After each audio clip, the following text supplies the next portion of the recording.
¿Qué charros, cómo andamos? El 7 de noviembre es Día del Ferrocarrilero Mexicano. Ciertamente no se trata de una fecha escogida al azar, sino que tiene un enorme significado en la historia de los ferrocarriles nacionales mexicanos. En el episodio de hoy toca hablar del héroe de Nacosari, Jesús García Corona, maquinista de la máquina que pasó por Sonora, la máquina 501. Mi nombre es Ernesto Flores, estos corridos clásicos por el Charro del Futuro. Uno de los exponentes más grandes de la música ranchera mexicana fue Francisco Avitia Tapia, o mejor conocido como el Charro Avitia. Con un cancionero de más de 200 composiciones y 29 discos, fue conocido como el rey del corrido, antes que Chalino. Este charro fue el compositor de un corrido que narra una catástrofe sucedida en la ciudad de Nacosari, Sonora. O sea, aquí, pero aquí estamos en San Luis. Así. Sí. O sea, aunque estemos muy cerca del cerco y de la baja, estamos en San Luis. Tenemos los mejores tacos de carne asada, tenemos machaca de verdad. ¿Qué más tenemos, Sofi? Carne seca. Carne seca. Chiltepín. Chiltepín. Hot dogs. Hot dogs, pero los hot dogs son gringos. Aunque sí son de Sonora. Los hot dogs estilo Hermosillo, ¿no? Así que puro honor a loco joyón de tu roña te digo popushi. Antes de hablar de la historia detrás de este corrido, quiero hablarles sobre la vida del charro que lo compuso, o sobre la vida del charro que se supone que lo compuso. En lo personal, este charro es uno de mis charros favoritos, ya que como yo fue un organizador político, fundando el Sindicato de Cancioneros de Chihuahua en 1930. Su talento y su carisma también lo llevaron a la pantalla grande, siendo uno de los protagonistas principales en la época del cine de oro mexicano, en donde actuó en más de 20 películas rancheras, como Primero soy mexicano, El tigre enmascarado, El lunar de la familia, La venganza del diablo, Sed de amor, El zurdo, entre otras. A lo largo de su carrera obtuvo muchísimos reconocimientos nacional e internacionalmente, como el premio Hollywood, recibido en la ciudad de Los Ángeles, California, y también las medallas Virginia Fabrenas y Eduardo Arosamena, otorgadas por la Asociación Nacional de Actores, alcanzando los 50 años de carrera artística, y lamentablemente falleciendo el 29 de junio de 1995, a la edad de 80 años. Tapleto, ¿no? El porte de charro revolucionario muy probablemente viene de un sentimiento de prestigio e indoctrinación por parte del gobierno mexicano de la época, por parte de todos aquellos candidatos que se postularon después de haber terminado la Revolución Mexicana.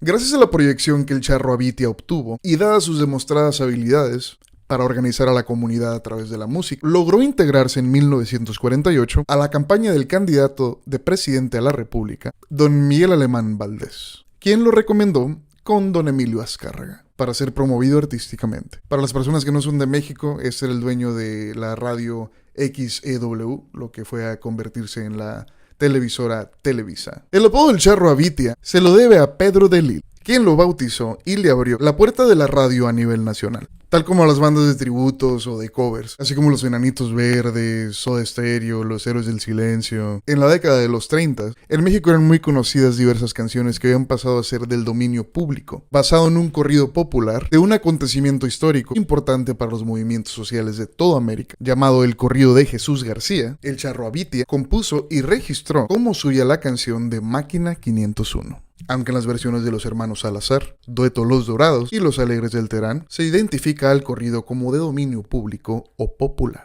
Pero en muchas otras aparecen acreditados los arreglos para Francisco Avitia.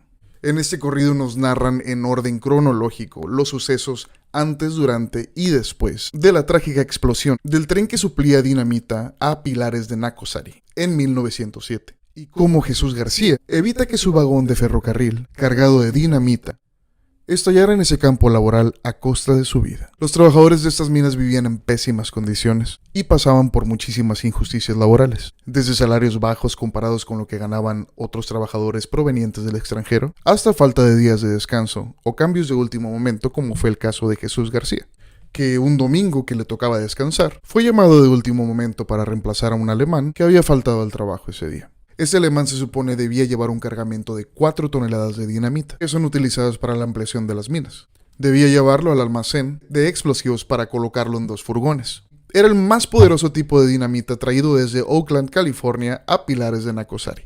Pilares de Nacosari fue el nombre que se le dio al campo laboral creado por compañías mineras norteamericanas en 1886, a lo que ahora es un pueblo fantasma cerca del poblado de Nacozari de García, nombrado en honor a Jesús García, la persona que reemplazó al alemán que se supone transportaría esa dinamita. Tal vez de serlo, todas las personas de aquel campo laboral habrían perdido su vida. En mi opinión, esto fue un suceso causado por la negligencia que se vivía en la época en cuanto a derechos laborales. En aquellas épocas, la mayoría de la población en Estados Unidos estaba por debajo del margen de la pobreza extrema. Nadie ganaba ni $1, por lo cual también tenía un mayor valor adquisitivo. Y los niños trabajaban desde que tenían conciencia. Trabajaban jornadas laborales de 15 a 18 horas diarias. Dentro de Estados Unidos, los empresarios norteamericanos de la época y dueños de acciones de compañías mineras, que eran las que más capital generaban, se negaban a darles jornadas laborales dignas a sus trabajadores. Estos exigían también un pago digno de mínimo $1 diario y que dejaran de contratar mano de obra infantil, ya que la mayoría de estos niños morían a causa de riesgos laborales antes de la edad de 14 años. Esto era en Estados Unidos, donde eran cada vez más las protestas y en donde preferían cerrar fábricas y minas para llevárselas más al sur. Desde 1860 había un régimen dictatorial disfrazado de democracia liberal, el Porfiriato.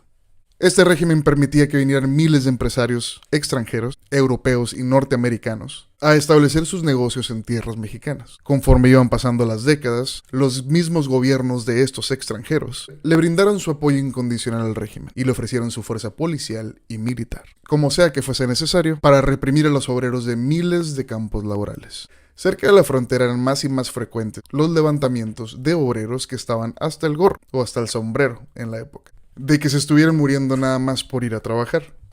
Por lo cual, el 1 de junio de 1906, alrededor de un año antes del incidente de Nacozari, en la ciudad de Cananea, Sonora, entre Nogales y Nacozari, Sonora, lugar que solo se encuentra a solo 137 kilómetros y por donde pasaba la misma locomotora que manejó Jesús García, se levantó en una huelga que habría de cambiar la dirección en que se estaba dirigiendo el país y el mismo sistema capitalista industrial.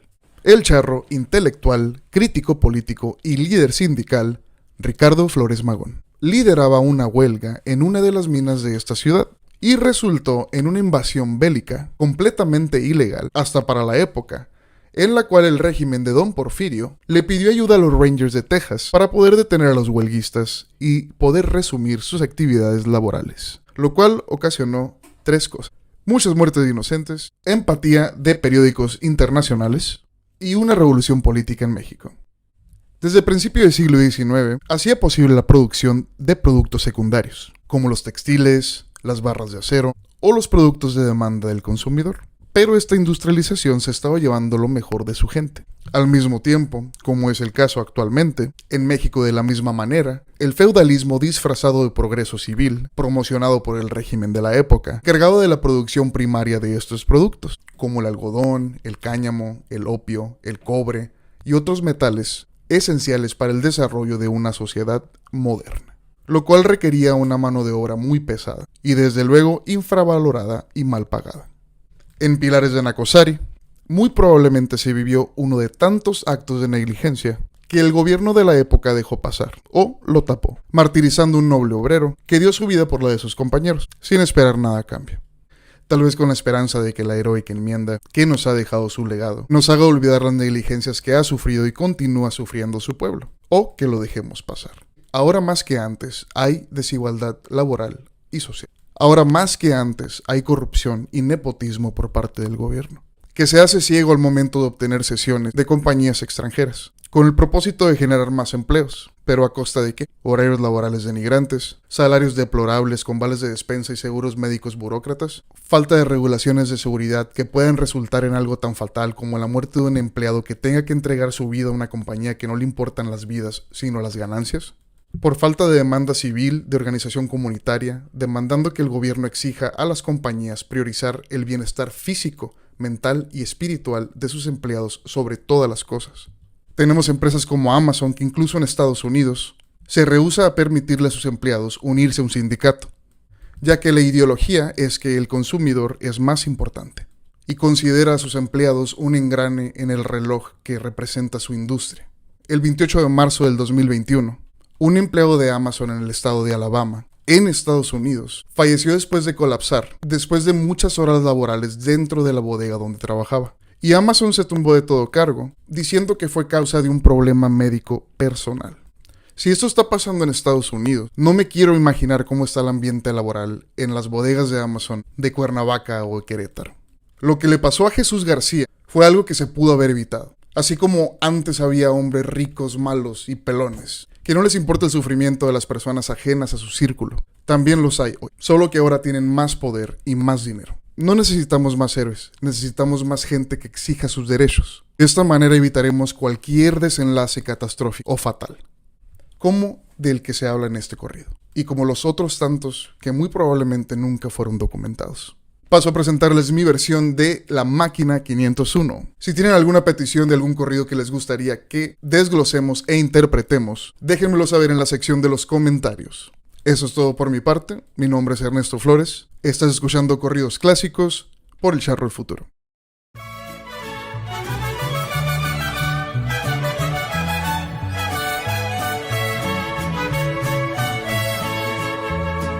Máquina 501, la que corrió por Sonora, por eso los carroteros, el que no suspira llora. Era un domingo, señores, como a las 3 de la tarde estaba Jesús García acariciando a su madre.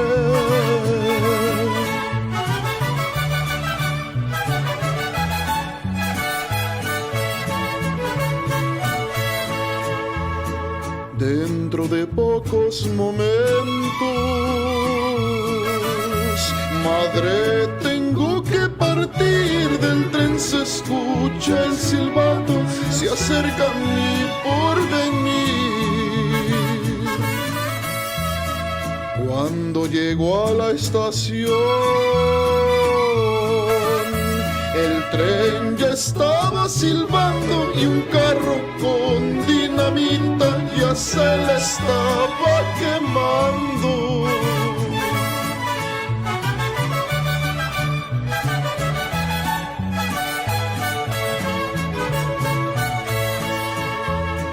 El fogonero le dice: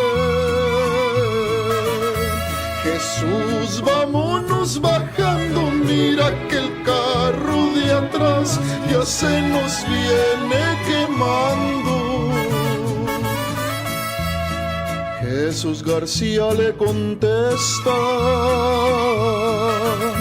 yo pienso muy diferente, yo no quiero ser la causa de que muera tanta gente.